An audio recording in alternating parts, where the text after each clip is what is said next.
van chung a sambit ti da lo chon Lucifer poi bol kha falai le really chung dia kha ti volai ta zoman di ar fi kha ba di ka ye de ka ma ne ya na ti cho cha to ni nia nu pi le ngai chem lo ko u le na wi ngai chem lo ko pi tha cha me ke pa kha na ta sa bi me wa na ba sina ba lo van le ko le ka la me ko che ko le kham ti Krit pha bua pathian ski tu me pas do na saran tai lo ke hai te acha che me na lu pa na kan soi na bu pi tha cha me ke pathian sina ba ko lo cho cha krit pha bu long kan ko ma kan ta ma ren chun ki ringa pathian kan che me a ho kan kil lo zo kan ngai khiem mi ngai khiem na kan pe bu de pathian no ngai bu de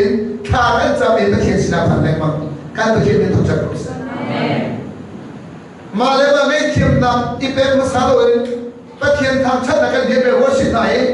worship to ma bol music to ma bol nan ma ngai thiam na pe masalo nan thui be pakhat man pathian sina kan ko kan thilung thur hom pi in ka pali kha lo pi pathian no ngai na pathian du na tu na in ka pali kha lo pi to ne lo pi pathian sina kan per me van level ka la me